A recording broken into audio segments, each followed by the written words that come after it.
One of the brilliant things about succulents is their ability to reproduce. Often they don't even need our input and do it all by themselves.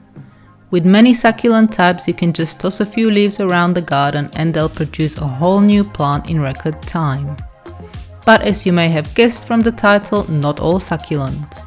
Some can be very difficult and only reproduce from leaves during certain seasons, others can be nigh on impossible to remove correctly from the plant, and then there are those that seem not to have the ability to reproduce from leaves at all or only rarely.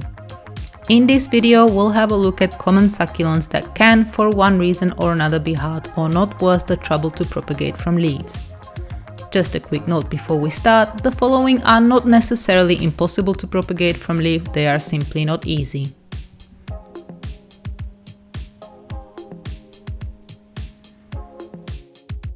I'm currently doing an experiment with about 12 different Aeonium to see if they'll propagate from leaf.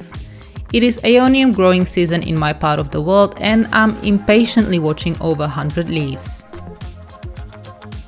Now, there are Aeoniums such as this Tabuliforme that propagate from leaves pretty easily.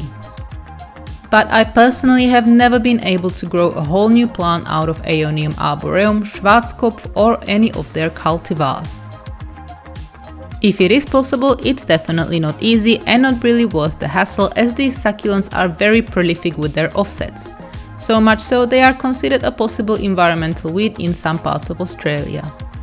If you're interested in following along the Aeonium experiment, I'll tag the video right at the end and in the description.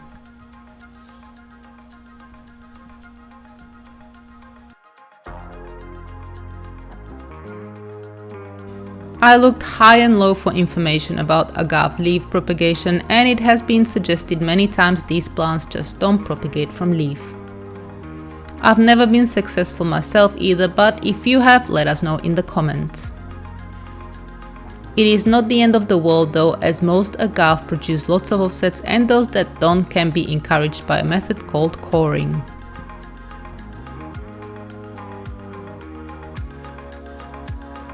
Aloe can be propagated from leaf, but the success rate is usually not great and the leaf has tendency to rot. You can certainly try, but most aloe produce so many offsets you really won't need to bother.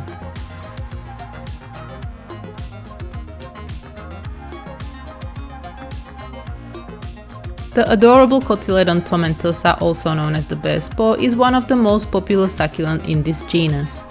While they can be propagated from leaf, they more often than not shrivel or rot before producing a new plant. Most Cotyledon are like this, however they will grow many branches that can be propagated as cuttings with ease, and so if you've not been able to get the leaves going, you can always try cuttings.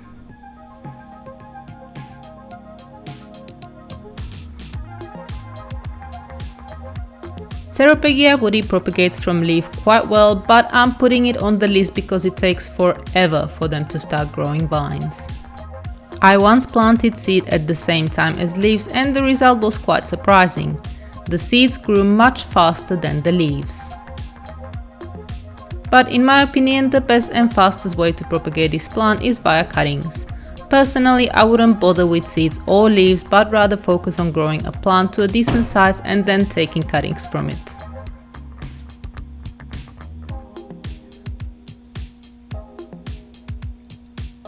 Chrysula is a big and diverse genus containing many different plants. Some will grow from leaf well, but others won't. I found the smaller Chrysula such as Perforata, Ericoides, pyramidalis and similar that have leaves joined over the stem, or tiny leaves can be hard to grow without a section of a stem attached to the leaves.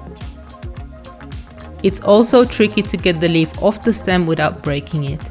These Chrysula often propagate well from just cuttings, and it makes more sense to reproduce them this way.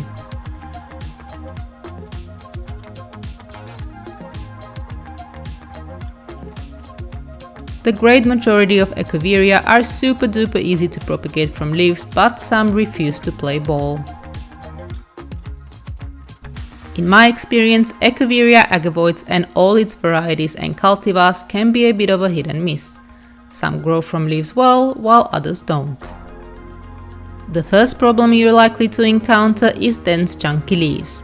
These can prove hard to separate from the plants without breaking.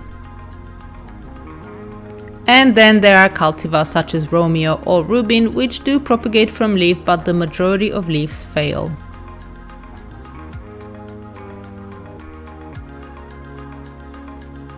The same goes for the frilly or cabbage echeveria. Some will grow from leaves, but others usually only grow lots of roots, failing to produce a leaf baby. Many of these echeveria also don't grow a lot of offsets. If you're not having luck with the leaves, you can try topping or beheading, which will encourage new growth.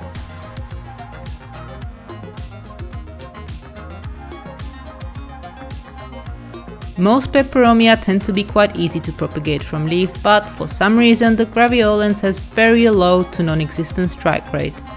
If leaves are not working out for you, Graveolens can be propagated from cuttings.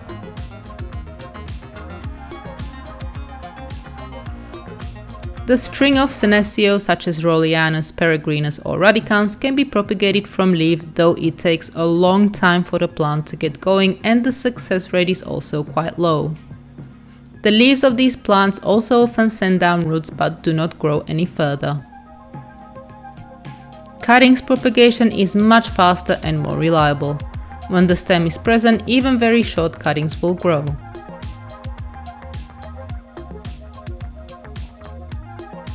The silver dollar vine is a popular training succulent with coin-shaped leaves. The best way to propagate it is to take cuttings of mature stems with plump dark green leaves. With this succulent, I am fairly certain main stem tissue needs to be present in order for the cuttings to root and grow further. Leaves without a stem are highly unlikely to grow into a new plant or produce any growth other than roots. I've been growing this succulent since I started my nursery some 10 years ago, and once upon a time it used to be very rare, selling for a lot of money. Naturally, like a lot of people at the time, I tried to quickly grow my stock through leaves. But all I ever got was this. The leaf will live for a couple of years and will just keep growing roots. Nothing else ever happens and it eventually dies. And that is my list. If you have a succulent that you just cannot seem to propagate from leaf, let us know in the comments below. If you'd like to learn more about succulents, hit that subscribe button or go to succulentgrowingtips.com. Thank you very much for watching.